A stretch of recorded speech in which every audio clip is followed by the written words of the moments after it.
The paternal side of Ty Cobb's family tree can be traced ultimately to Ireland, but it has deep roots in America and many tangled branches. One section, known within the clan as the Georgia Cobbs, produced Howell Cobb, Speaker of the U.S. House of Representatives, Secretary of the Treasury under James Buchanan, and Governor of his state, as well as his younger brother Thomas Reed Roots Cobb, a Confederate Major General. But William Herschel Cobb descended directly from a different and fairly distant line, which ran back into the hills of North Carolina. His people were more iconoclastic than their fancy Georgia kin, especially regarding the peculiar institution. W.H.'s grandfather, William Alfred Cobb, was a Methodist minister who tested the patience of his parishioners by preaching to Indians and whites alike, then pushed the congregation around the bend by preaching against slavery. In 1848, he and his family were run out of Haywood County for their abolitionist beliefs.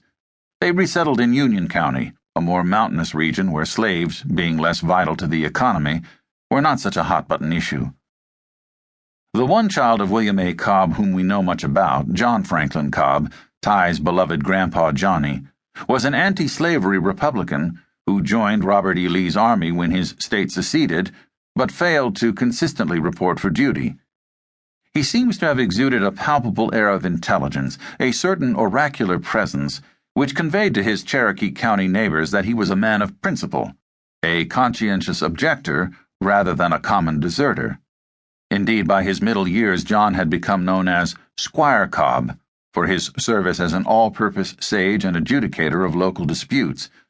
Although not an educated man, he strongly believed in book learning and made sure all 4 of his sons and both of his daughters went to college, at least for a while, an amazing feat of 19th century parenting.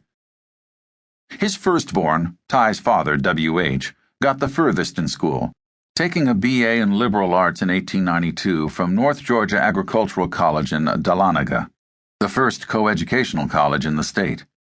Although he was already a married man with 3 children and a full-time teaching job, W.H. graduated first in his class. In an unpublished family memoir, Ty's Aunt Nora remembered that as her older brother W.H. received his diploma, she felt her mother's tears splash upon her hand and saw her father run his finger around his collar to give the lump in his throat more room to dissolve.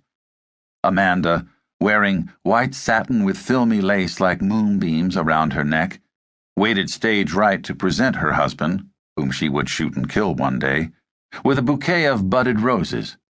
6-year-old Ty, she said, slept through the ceremony.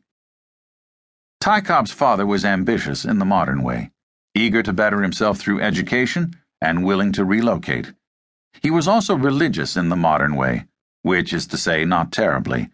Royston in general was not known as a particularly pious place. Although seeming unable to turn down any job involving blackboards and desks, he did serve as superintendent of the Baptist Sunday School. Like many in the post-war generation who took part in the Great Migration from family farm to city or town, he felt, well, a bit disoriented, no doubt, but also liberated from eons of ignorance. Said Cunningham, he lived before his time. W.H. had no interest in singing the same old hymns and making the same old mistakes until he expired in the bed where he'd been delivered. He was especially outspoken about race. History teaches that 3 systems of controlling the people have been tried: slavery, serfdom, and education, he said before a meeting of the Georgia Agricultural Society in 1901, and that the first 2 have been dismal failures. Like his father, he saw education as the key to individual and societal progress, and disdained Jim Crow brutality. He once turned up in a local hardware store where a small mob had gathered to discuss the lynching of a Negro then in the town jail, reminding them that they lived in a country of laws and that he would personally make sure they answered to those laws if they continued with their plotting. He sent his neighbors home grumbling. In the same speech he made to the state's most prominent farmers in '01, W.H. said, "As a way of teaching people to control themselves, schooling is the greatest political discovery of the ages. The slate and pencil are more efficient implements of true weal than the hangman's knock."